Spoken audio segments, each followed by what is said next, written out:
One cable to rule them all. Once again. One cable to rule them all. The NFL under attack and more. Hello, I'm Sasha and welcome to another Security Weekly where I share the newest stories from around the tech world. Charge, or the story of how the EU wants one charger plug for everybody. It's not really new. The European Union has been pushing for a universal charger plug for over a decade, but there's always been one staunch opponent, Apple, and its Lightning connector cable. The European Parliament this week has put together a draft law which will make a common charger essential for phones, and of course Apple has something to say about that. The tech giant warned the world that such a move would stifle innovation and be troublesome for consumers. They even commissioned a whole study, and according to their research, the move would incur costs of over 1.5 billion euros, apparently outweighing the environmental benefits. Why all this fuss about a charger? Well, there are two main reasons. Simplicity for everyone. Will be easier to find charging cables and perhaps they might even be of better quality. Secondly, the environment. The EU believes that by people only having one cable for phones, there'll be less waste. So overall, not such a bad idea. The US government has issued several warnings by both the FDA and the Department of Homeland Security. What's the emergency, you may ask? Well, according to both government agencies, cybersecurity flaws were detected in medical monitoring devices which are manufactured by General Electric Healthcare. The devices are in use across many clinics in the United States and used for displaying vital information about a patient, including heartbeat and blood pressure. They're also employed to monitor the status of a patient from a central location, such as a nurse's workstation. The FDA has warned that the flaws, quote, may allow an attacker to remotely take control of the medical device and silence alarms.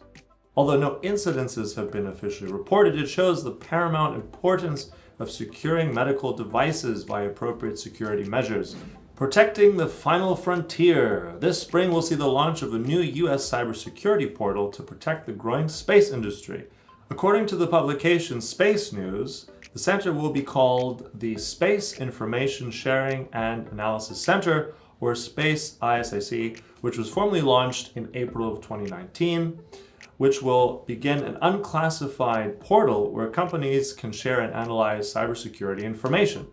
The organization was founded by 10 companies, including Lockheed Martin, and some companies which don't want their involvement disclosed.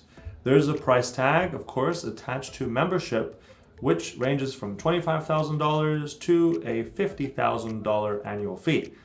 Space ISAC is hoping to sign up as many as 200 member companies from the civil, commercial, and national security space sectors. The space industry is emerging as one of the most lucrative industries globally. It's expected to be valued at $558 billion by 2026. Over a dozen teams in the NFL have been hacked. The social media accounts, including Twitter and Facebook, have been compromised. Twitter confirmed that a third party had infiltrated the accounts of 15 top-tier teams, including the San Francisco 49ers and Kansas City Chiefs, which will square off in the Super Bowl on February 2nd. A hacking group called Our Mind took responsibility for the attack, which stated the reason was to demonstrate that internet security was still low and needed improvement. The group apparently contacted the NFL offering services to improve the league's security, but received no response. Our Mind has a record of hacking companies and well-known individuals such as Netflix, Marvel, and Google CEO Sundar Pichai in order to pitch their private security services. And that's a wrap for this week's episode. Thanks so much for watching, everyone. If you liked our show, please leave a comment and share. See you next time. Until then, stay safe.